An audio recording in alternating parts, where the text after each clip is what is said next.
All right, I had a lot of things I was going to touch on, but I think they pretty well covered most of it right there. Again, thanks to Mr. Riley, he was a great help. I called him the morning of the fire. I was going to go over some of the fire stuff, but Joe did a good job there. And I said, JR, who do I call? And he goes, you just called him.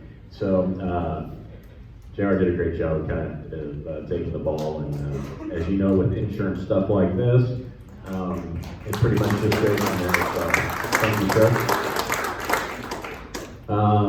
Yeah, Joe went over the deductible and everything and wages. We wouldn't have had our employees' wages covered per our typical policy, but thanks to JR making a call to headquarters, he got that fixed for us. So I think that was all due to JR bringing them all to play golf out here last year. They love us. So we got that going for us. Touch on a few things just in the golf industry in general, and things facing all clubs and golf operations are obviously rising operational costs. Which John touched on, stuff we haven't addressed for several years. The time it takes to play. Short courses is the new in vogue thing. Everybody wants to play shorter courses, play faster. How can I get in and out in 2 or 3 hours? That's the way of the world today. Nobody has time for anything. Something might happen on their phone, they might miss it. And the other thing is, investment in research in golf courses, to sustain a more, fiscally responsible and environmentally sound golf course, better ways to do things. As Scott always says, it's a black hole out there. We can keep putting money into it, but obviously that's our biggest asset, so we continue to do it. I will thank you all.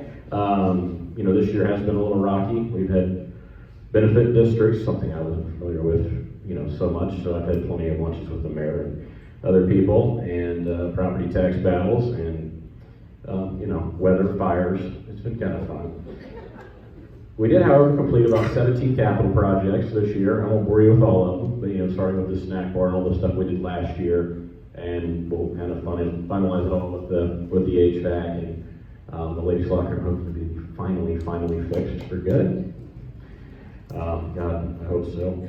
And other than that, I would just like to kind of put a bow on this, and I'll take your questions after this, but I would really like to thank the board of directors, their spouses, and our staff for what was kind of a tough year for all of us. I think, I'll speak for myself a little bit, but next year's going to be a lot better. We'll have our own budgets, our own operational plan, and I think we've proven we can sure follow a budget pretty well. Mike did do a good job tooting his horn. The revenue shortage in the golf shop was $90,000 basically, and Mike made up for a majority of that by cutting expenses, so kudos to you, Mike. Other things in the golf industry, just in general, I'll make this quick. I was going to speak a little longer, but we're almost at the 2-hour mark. The golf industry is an $84 billion industry, so it's a big industry, and everybody talks about how the golf business isn't really growing. It is and it isn't, and that it's kind of stayed stagnant. One number that was pretty amazing to me is last year, 2.6 million people played golf for the first time. The problem is we don't keep those people. So, that's the big thing. And at a club like ours, we don't have a lot of that, but we do have some where we do lose people due to the difficulty of our course. And if you're a new golfer, let's face it, it's not the most fun place to come play. And the other interesting stat was there were 24 million people that played on-course rounds last year. And that number or larger that frequented Topgolf and didn't play golf. So, the people are out there who enjoy golf, and hopefully will, kind of convert over to being true golfers. So I have hope that the industry is growing and, and not declining. So with that said, I will go into the election results. So your board members, which will each receive a 3-year term, will be Tom Landsberg, Kyle McGuire, and Chris Sullivan. So thank you to everyone that voted.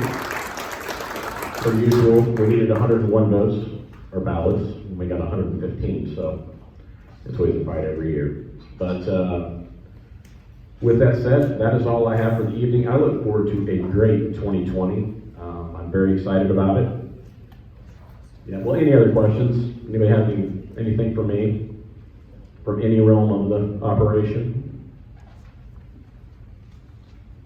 Nothing. Well, I want to thank you all for coming and caring enough to turn in a ballot and come up and listen to us. So everybody have a great evening, and I hope to see you this weekend. It's supposed to be warm.